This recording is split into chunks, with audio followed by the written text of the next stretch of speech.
Hello friend, I am Okesh Tiwari from Ara Classes. Today I am going to explain reflection of light of topic mirror formula. जैसा कि हमने पिछले lecture में हमने ये बताया था कि sign convention of spherical mirror क्या क्या होता है। ये साइन कन्वेंशन में हम कैसे कैसे किसी ऑब्जेक्ट को इमेज को हम बताते हैं कि वो इंसिडेंट लाइट के पैरेलल है कि अगेंस्ट है कि अगर उसके सेम साइड है, कहाँ से मेजरमेंट करते हैं। ठीक है, अब हम इस लेक्चर में हम देखते हैं कि इनका ये जो हमारा ऑब्जेक्ट इमेज होता है इनका साइन क्या होता है। ठीक है, वीडियो को लास्ट तक देखते रहें क्योंकि वीडियो तक लास्ट में देखने के बाद आपको पता चलेगा कि न्यूमेरिकल में हम किसी भी वैल्यू को हम कैसे पुटअप करते हैं। ठीक है, पहले स्टार्टिंग में हम देखते हैं कि मिरर फार्मूला से भी हम पहले देखते हैं कुछ इंपॉर्टेंट कंक्लूजन है जो हम मिरर फार्मूला को बताने से पहले हम एक्सप्लेन करते हैं।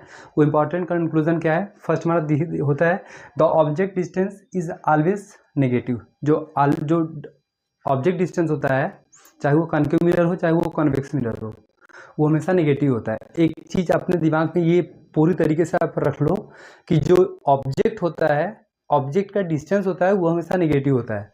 मतलब आपके पास तीन ही होने चाहिए, एक हमारा हो गया ऑब्जेक्ट, एक हमारा हो गया इमेज, एक हमारा हो गया फोकल लेंथ। ठीक, तो जो हमारा ऑब्जेक्ट होता है कॉन्केव मिरर हो या फिर कॉन्वेक्स मिरर हो, वो हमेशा क्या होता है? नेगेटिव होता है। और नेगेटिव क्यों होता है? क्योंकि वो हमारा मिरर के जस्ट लेफ्ट साइड होता है। मिरर के जितने भी चीज़ लेफ्ट साइड होते हैं, जितने भी लेफ्ट साइड होते हैं उनको हम नेगेटिव लेते हैं और जो राइट साइड होते हैं उनको पॉजिटिव लेते हैं। ठीक है, वो हमारा लेफ्ट साइड होता है। तो जो भी लेफ्ट साइड होता है उसको हम क्या लेते हैं? नेगेटिव लेते हैं। अब हमारा केस आता है सेकंड में द इमेज। ऑब्जेक्ट का तो हमारा सेम हो गया, चाहे वो कॉन्केव मिरर हो चाहे वो कॉन्वेक्स मिरर हो, दोनों में उनका वैल्यू क्या होता है? नेगेटिव होता है। ठीक, ये सब क्या होता है कि ये न्यूमेरिकल जब आप सॉल्व करोगे ना तो वहाँ पे कन्फ्यूजन ये क्रिएट होता है क्योंकि आपने ये पहली बार न्यूमेरिकल के पास आप गए हैं, उससे पहले आपके पास न्यूमेरिकल नहीं आया है। मिरर से लेके अभी 9th में तो आपको मोशन से आया है काफ़ी और भाई आया हुआ है, लेकिन मिरर से आपको डायरेक्ट क्लास 10th में ही आया है। ठीक, अब सेकंड हमारा ये दिया हुआ है the image is right side of the concave mirror. The image is right side of a concave mirror, the image distance will be positive. अगर कोई कॉन्केव मिरर दिया हुआ है, अगर वो right side of the concave mirror है, mirror के right side है। अब देखिए कैसे होता है। अगर ये हमारा मिरर हो गया, ठीक है, और कौन सा मिरर ये पता ही है। ठीक, अगर हमने एक केस ऐसे लिया तो देखिए ये हमारा क्या होता है? ये हमारा लेफ्ट साइड होता है और ये हमारा क्या होता है? राइट साइड होता है। अगर कोई भी ऑब्जेक्ट, अभी हमारा क्या होता है? पहला केस था कि जो हमारा ऑब्जेक्ट हमेशा नेगेटिव होता है। नेगेटिव इसलिए होता है क्योंकि वो इस साइड होता है। तो जो भी केस इस साइड होता है वो हमारा क्या होता है? नेगेटिव होता है। कॉन्केव मिरर में हमारा फोकल इमेज के लिए हमारे पास दो केस होता है। एक सिंगल केस होता है जो हमने पढ़ा है, जब भी ऑब्जेक्ट पोल और फोकस के बीच में होता है तो हमारा इमेज क्या बनता है? बिहाइंड द मिरर बनता है। ठीक है, आपके पास टोटल 6 केस में बस एक केस हमारा एक्सेप्शन है। उसको एक्सेप्शन ही मानते हैं क्योंकि एक्सेप्शन वो होता है जो रूल को फॉलो नहीं करता है। अब रूल को फॉलो नहीं करता है, जैसे अगर जितने भी हमारे एटम हैं, अगर उनकी स्पीड बहुत तेज़ है और रूल को फॉलो नहीं कर रहा है, एग्जाम्पल बताते हैं। जैसे हमारा क्या होता है? सोडियम होता है, सोडियम पोटेशियम हमारा क्या होता है? ये एक्सेप्शन होता है। एक्सेप्शन क्यों होता है? एक्सेप्शन को हम बोलते हैं अपवाद, मतलब जो रूल को फॉलो न करे। जैसे जितने भी हमारे मेटल होते हैं सबके सब बहुत हार्ड होते हैं, सब मेटल हार्ड होते हैं, लेकिन सोडियम पोटेशियम क्या होते हैं? बहुत ही सॉफ्ट होते हैं। ठीक है, ये हमारा क्या होता है? एक्सेप्शन होता है। एक्सेप्शन मतलब होता है कि वो रूल के अंदर हो लेकिन वो रूल को फॉलो ना करे। रूल के अंदर ही हो, रूल के अंदर ये है कि वो हमारा मेटल है लेकिन रूल फॉलो नहीं कर रहा है कि जितने भी मेटल होते हैं सबके सब, जैसे अभी बता रहे हैं आपके घर में सबके सब टीचर हो, ठीक है, और एक कोई हमारा आ गया वो SSC चला गया, ठीक है, पुलिस में हो गया। तो जब वो पुलिस में हो गया तो वो हमारा क्या हो गया? एक्सेप्शन हो गया। एक्सेप्शन ये हो गया कि जो हमारी पूरी बैकग्राउंड है घर की वो हमारी टीचिंग वाली है, लेकिन उसमें अगर एक कोई दरोगा हो गया तो वो हमारा क्या हो जाता है? वो एक्सेप्शन हो जाता है। ठीक, एक्सेप्शन गलत नहीं होता है लेकिन ये होता है अपवाद होता है, वो रूल फॉलो नहीं करता है। तो सेम यही होता है कि कॉन्केव मिरर में हमारा जो क्या होता है? बस एक रूल हमारा एक्सेप्शन होता है, जो हमारा पहला केस होता है। पहला केस हमारा क्या है कि जब कोई भी ऑब्जेक्ट पोल और फोकस के बीच में बनता है तो उसका इमेज कहाँ बनता है? मिरर के पीछे बनता है। मिरर के पीछे मतलब होता है राइट साइड बनता है। ठीक है, तो हमारा इमेज का हमारा क्या दिया हुआ है? If image is right side of the concave mirror the image distance will be positive. अगर हमारा इमेज मिरर के राइट साइड है तो हमारा उसका साइन क्या होगा? नेगेटिव होगा। मतलब टोटल अगर हमारे पास 6 केस हैं, ठीक है, जो अगर हम केस लेते हैं तो ये हमारा हो गया 5 केस और ये हमारा हो गया 1 केस। 1 केस में हमारा जो इमेज होता है वो किस में होता है? वो वो निगेटिव में होता है, और बाकी 5 केस हमारे क्या होते हैं, वो पॉजिटिव होते हैं। बस एक केस अगर आपका भाग्य खराब होता है तो वही एक केस देता है, ठीक है। मतलब टोटल केस हमारे जो हमारा ऑब्जेक्ट होता है, इमेज होता है, हम लेट करके ही चलते हैं कि बस जो हमारा इमेज होता है, जो ऑब्जेक्ट हमारा, अगर हमारा इमेज अगर मिरर के पीछे होता है तो हमारा निगेटिव होता है, पॉजिटिव होता है। अगर फ्रंट ऑफ द मिरर होता है वो हमारा क्या होता है, निगेटिव होता है। फोकल लेंथ हमारा क्या दिया हुआ है, the focal length of concave mirror is negative, the focal length of concave mirror, जो कनकेव मिरर का हमारा फोकल लेंथ हमारा होता है वो क्या होता है, निगेटिव होता है।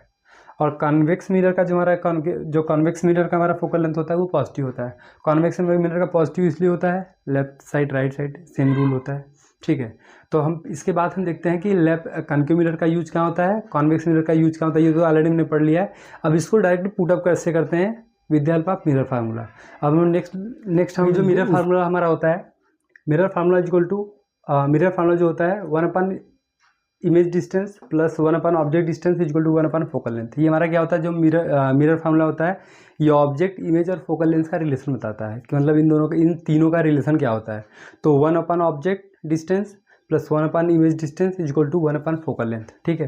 तो ऑलरेडी हमको पता है कि ये 1/v plus 1 u equal to f, where u equal to image distance of image from the mirror. हम मिरर से हम डिस्टेंस लेते हैं, ऑलरेडी हमने का साइन कन्वेंशन हमने पढ़ा हुआ था। जो v होता है distance of the image from the mirror, जो इमेज को हम v से इंडिकेट करते हैं, ऑब्जेक्ट को हम u से इंडिकेट करते हैं। f क्या होता है, फोकल लेंथ, मतलब फोकल और फोकस और पोल के बीच का जो हमारा डिस्टेंस होता है उसको हम क्या बोलते हैं, फोकल लेंथ कहते हैं, ठीक। अब हम कुछ न्यूमेरिकल लेते हैं। अभी हम इसमें देखते हैं कि मैग्नीफिकेशन क्या होता है, ठीक। मैग्नीफिकेशन बताते हैं, मैग्नीफिकेशन में डिस्टेंस बताता है जो m इक्वल टू -v/u होता है। तो एक बार हम मैग्नीफिकेशन देख लेते हैं, मैग्नीफिकेशन के बाद फिर हम न्यूमेरिकल देखते हैं। क्योंकि न्यूमेरिकल की मैं बात इसलिए जल्दी कर रहा हूँ ना, क्योंकि मेरे पास बहुत सारे ऐसे आ रहे हैं, सर आप डायरेक्ट न्यूमेरिकल क्यों नहीं बता रहे हैं। तो डायरेक्ट न्यूमेरिकल बताने से पहले हम ये तो देखेंगे कि आप कर क्या रहे हैं, आपके पास है क्या, आपके पास क्या क्या इंस्ट्रूमेंट है जिससे आप लड़ाई में जाएंगे। तो आपके पास लड़ाई में जाने के लिए तो आपके पास ये आ गया, अभी आपके पास मैग्नीफिकेशन भी आएगा। तो लड़ाई में जाने से पहले आपको ये भी तो पता क्लियर हो जाना चाहिए कि हमारे पास है क्या, किस से हम अपने आप को प्रोटेक्ट करेंगे। तो प्रोटेक्ट करने के लिए हम नेक्स्ट लेते हैं स्टेप, हम देखते हैं मैग्नीफिकेशन।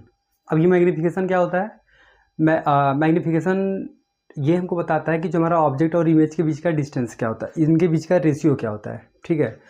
अच्छा, हमको पता है कि जो हमारा इमेज का डिस्टेंस होता है, जो इमेज की डिस्टेंस नहीं होता है, जो इमेज का हाइट होता है वो डिपेंड करता है हमारा ऑब्जेक्ट के ऊपर। जो इमेज का हमारा हाइट होता है वो ऑब्जेक्ट के हाइट से बड़ा भी होता है, छोटा भी होता है, इक्वल टू होता है। जब आप केस पढ़ेंगे तो केस में दिया हुआ है कि कब हमारा जो इमेज होता है वो ऑब्जेक्ट से बड़ा होता है, कब इमेज ऑब्जेक्ट से हमारा छोटा होता है। इमेज मतलब होता है हाइट ऑफ द इमेज, ठीक है। तो जब कब हमारा हाइट ऑफ द इमेज हमारा क्या है, हाइट ऑफ द ऑब्जेक्ट से बड़ा होगा, कब छोटा होगा, कब इक्वल होगा। अच्छा, height of the image related to height of the object is known as magnification. ये जो हाइट ऑफ द इमेज जो रिलेट करता है हाइट ऑफ द ऑब्जेक्ट को, इसी को हम क्या बोलते हैं, मैग्नीफिकेशन कहते हैं, ठीक है। अब मैग्नीफिकेशन हम ये दिया हुआ है, अब it is expressed as the ratio of height of the image to the height of the object. जो हमने बताया था कि जो ये एक्सप्रेस करता है height of the image to the height of the object. It is represented by m. इसको हम किससे रिप्रेजेंट करते हैं, एम से, स्मॉल एम से प्रेजेंट करते हैं, ठीक है। M equal to height of the image upon height of the object equal to h2/h1। ये जो हाइट ऑफ द इमेज है उसको हम h2 कर लेते हैं, और जो ये हाइट ऑफ द इमेज होता है, ऑब्जेक्ट होता है, उसको h1 कर लेते हैं, ठीक। अच्छा, मैग्नीफिकेशन में एक और केस आता है, magnification is also related to object distance to the image distance. अभी ये तो हमारा क्या था कि height of the image and height of the object का है रेशियो बताता है। अब ये क्या होता है, हाइट ऑफ द इमेज और हाइट ऑफ ऑब्जेक्ट डिस्टेंस और इमेज डिस्टेंस में भी रेशियो बताता है। Image distance and object distance का रेशियो क्या बताता है, m इक्वल टू -v/u। अब यहाँ पे m इक्वल टू h2/h1 दिया हुआ है, ठीक है। और यहाँ पे दिया हुआ है m इक्वल टू h2/h1, और ये h2/h1 के भी इक्वल हो जाएगा क्या हमारा, -v/u। तो ये तीनों के तीनों हमारे क्या हो जाएंगे, इक्वल हो जाएंगे, ठीक। अब जैसे ऐसे दिया हुआ है कि x इक्वल टू अगर दिया हुआ है y और y इक्वल टू दिया हुआ है z, इसका मतलब होता है x इक्वल टू z के हमारा क्या है, वो इक्वल है, ठीक है। x इक्वल टू y और y equal to z, it's mean x equal to z। तो सेम यहाँ पे दिया हुआ है m इक्वल टू h2/h1 और also m equal to -v/u। तो तीनों के तीनों हमारे क्या हो जाएंगे, सेम, सब इक्वल हो जाएंगे, ठीक। अब हम इसमें अभी इसके आगे हम देखते हैं कि मैग्नीफिकेशन का जो वैल्यू होता है वो कभी कभी माइनस में आता है, कभी कभी प्लस में आता है। तो जब माइनस में क्या होता है तब उसका नेचर क्या होता है, और जब प्लस में आता है तब उसका क्या नेचर होता है। इसमें हम देखते हैं, if the magnification is positive then the image is virtual and erect. अगर हमारा जो एम का वैल्यू होता है, अगर हम सॉल्व करते हैं न्यूमेरिकल, अगर उसमें एम का वैल्यू हमारा पॉजिटिव होता है, इसका मतलब हमारा क्या होता है, वो जो मैग्नीफिकेशन हमारा क्या है, वर्चुअल एंड डायरेक्ट है। अगर एम का वैल्यू निगेटिव आता है तो वो मतलब रियल एंड इन्वर्टेड है। रियल इन्वर्टेड मतलब क्या होता है, वो जो हमारा इमेज है वो मिरर के जस्ट सामने है। अगर वर्चुअल इरेक्ट, अच्छा मिरर के सामने जैसे क्या होता है, जैसे अगर ये हमारा मिरर हो गया, ठीक है, डेट कर लेते हैं, ठीक। अगर हमारा वो रियल है तो वो मतलब हमारा ये यहाँ पे होगा, अगर वर्चुअल है तो वो हमारा यहाँ पे होगा। मिरर के सामने इसको कहते हैं, मिरर के पीछे इस साइड कहते हैं, ठीक है। पहले केस में हमारा क्या था, if the magnification is positive then the image is virtual and direct. अगर हमारा मैग्नीफिकेशन अगर पॉजिटिव है तो मतलब इमेज हमारा जो बनेगा वो मिरर के जस्ट पीछे बनेगा। सेकंड केस क्या दिया हुआ है, if the magnification is negative then image is real inverted. अगर हमारा मैग्नीफिकेशन नेगेटिव है तो हमारा जो इमेज है, जो हमारा नेचर है उसका, वो हमारा रियल एंड इन्वर्टेड होगा। अच्छा नोट में हमारा इसमें कुछ दिया हुआ है, height of the object is always positive, ठीक है। जो हाइट ऑफ द ऑब्जेक्ट है वो हमेशा पॉजिटिव होगा। क्यों पॉजिटिव होगा, क्योंकि जो हाइट होता है, इसको हम इरेज कर रहे हैं, ठीक है, क्योंकि ये जो हाइट होता है वो हमेशा क्या होता है, प्रिंसिपल एक्सिस के ऊपर होता है। और हमने बताया था कि जब principal above the principal axis अगर कोई होता है तो वो हमारा क्या होता है, पॉजिटिव होता है, चाहे वो कॉन्केव मिरर हो चाहे वो कॉन्वेक्स मिरर हो। तो जो हमारा हाइट ऑफ द ऑब्जेक्ट होता है वो हमेशा क्या होता है, पॉजिटिव होता है, ऑलवेज पॉजिटिव, ठीक। सेकंड केस क्या दिया हुआ है, height of the image is positive as well as negative. जो हाइट ऑफ द इमेज है वो पॉजिटिव भी होता है, निगेटिव भी होता है। पॉजिटिव कब होता है, निगेटिव कब होता है, जब हमारा जो नेचर होता है अगर वो रियल एंड इन्वर्टेड होता है। रियल एंड इन्वर्टेड हमने बताया था कि जो हमारा इमेज बनेगा वो मिरर के सामने बनेगा, मिरर के जस्ट सामने बनेगा, और ये प्रिंसिपल एक्सिस से जस्ट बिलो बनेगा। और जब यहाँ भी बनेगा तो ये हमारा क्या हो जाएगा, निगेटिव होगा।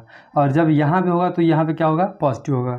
For virtual erect, virtual image के लिए क्या होता है, मिरर जो हमारा इमेज होता है वो मिरर के पीछे बनता है।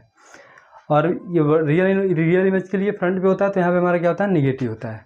अब हम आते हैं न्यूमेरिकल पे। आज हम न्यूमेरिकल कुछ ही क्वेश्चन सॉल्व कराएंगे, क्योंकि ऑलरेडी वीडियो हमारा कुछ लंबा बन गया है, ठीक है। तो वीडियो हम न्यूमेरिकल हम दो ही सॉल्व कराते हैं, या फिर एक ही सॉल्व कराते हैं। उसमें हम एक ही अगर सॉल्व कराएंगे तो उसमें मेन कॉन्सेप्ट देखेंगे कि किस न्यूमेरिकल किस वैल्यू को हम कहाँ पुट अप करते हैं और कैसे हम क्वेश्चन को सिंपल सा न्यूमेरिकल लेते हैं। Find the size, nature and position of the image formed when an object of size 1 cm is placed at a distance of 15 cm from a concave mirror of focal length 10 cm। सबसे पहले question को हम solve करने से पहले हम ये देखते हैं कि इसमें न्यूमेरिकल इसमें हमको दिया क्या क्या गया है, ठीक है। जो दिया गया है उसी के बेस पर हम सॉल्व करते हैं ना। तो हम सबसे पहले इसमें देखते हैं कि फाइंड द साइज, ठीक है। अच्छा पूछा क्या गया है, ये size, nature and position of the image, मतलब इमेज का पूछा है, इमेज का साइज पूछा है, नेचर पूछा है एंड पोजीशन पूछा है, वो कहाँ पे है, ठीक है। Formed when an object of size 1 centimetre, object का जो साइज है, हाइट ऑफ द ऑब्जेक्ट। तो यहाँ पे हम सबसे पहले राइट करते हैं हाइट ऑफ द ऑब्जेक्ट दिया हुआ है हमारा। अच्छा हाइट ऑफ द ऑब्जेक्ट हम किसको करते हैं, ये h1 से करते हैं, ये हमारा दिया हुआ है 1 सेंटीमीटर, ठीक। उसके बाद हमारा दिया हुआ है is placed at distance of 50 centimetre. अच्छा u हमारा वैल्यू दिया हुआ है, u इज इक्वल टू हमारा दिया हुआ है 15 सेंटीमीटर।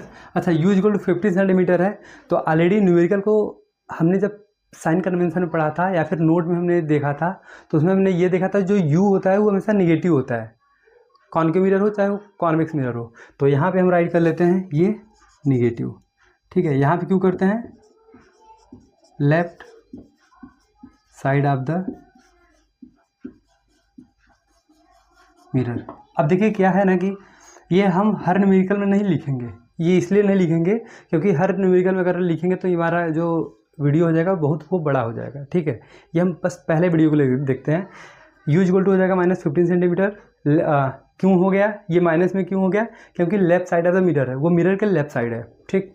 उसके बाद हमारा दिया हुआ है 15 centimetre from a convex concave mirror आप फोकल लेंथ 10 सेंटीमीटर। जो फोकल लेंथ, अच्छा कॉन्केव मिरर दिया हुआ है तो फोकल लेंथ हमारा कितना हो जाएगा, देखिए एफ इक्वल टू हो जाएगा हमारा ये 10 सेंटीमीटर। अच्छा कॉन्केव मिरर का भी फोकल लेंथ हमारा क्या होता है, लेफ्ट साइड होता है, या फिर हम यहाँ पे राइट कर ले रहे हैं कॉन्केव मिरर लिख रहे हैं डायरेक्टली, क्योंकि कॉन्केव मिरर में हमारा जो एफ होता है वो हमारा किस में होता है, डायरेक्टली वो निगेटिव होता है, ठीक। अब हमारे पास u दिया हुआ है, f दिया हुआ है, हम फाइंड आउट करते हैं v। ये v क्या होता है, ठीक है। तो यहाँ पे अगर हम सॉल्व करते हैं from mirror formula 1/√2 v plus 1/u is equal to 1/f। ये हमारा फार्मूला होता है, डायरेक्टली हम सॉल्व कर रहे हैं यहीं पे। v का वैल्यू हमसे वो पूछा है। अच्छा, ये इसमें पूछा क्या क्या है, वो पूछा गया है size of the image, size of image. Second पूछा है नेचर पूछा है, और यहाँ पे हम थर्ड राइट कर ले रहे हैं, और third position of the image and position of the image पूछा है। ठीक है, पहले साइज पूछ रहा है तो साइज हम निकालते हैं। पहले तो हम देख लें कि हमारा जो इमेज है वो बन कहाँ रहा है। तो हम देखते हैं 1/v प्लस 1/u2 और 1/f। 1/v हमको निकालना है, 1/u का वैल्यू दिया हुआ है 1/-15 इज इक्वल टू 1/-10 दिया हुआ है। ठीक है, अब ये प्लस और माइनस यहाँ माइनस हो जाएगा, डायरेक्टली हम इसको कर रहे हैं। ये पहला स्टेप हम सब इजी कर रहे हैं। 1/v minus 1/15 is equal to 1/, ये डायरेक्ट हो जाएगा यहाँ पे, -10 हो जाएगा। ठीक है, ये माइनस उस साइड जाएगा तो हमारा प्लस हो जाएगा। 1/v इज इक्वल टू -1/10, ये माइनस उस साइड जाएगा, हो जाएगा प्लस 1/15। ठीक, अगर ये 1/15 हो जाएगा, ठीक है, तो अगर हम यहाँ पे इसको सॉल्व करते हैं, टोटल सॉल्व करते हैं, तो ये हमारा हो जाएगा, अगर 10 और 15 का एलसीएम लेते हैं तो हमारा हो जाएगा 30। 10 और 15 का एलसीएम लेते हैं तो हो जाएगा 30। 10 3 जा 30 -3, 10 3 जा 30, 3 का मल्टीप्लाई करते हैं, 15 2 जा 2 का मल्टीप्लाई करते हैं, तो यहाँ पर हो जाएगा +2। ठीक है, अब इसको हम सॉल्व करते हैं तो ये हो जाएगा -3 + 2, तो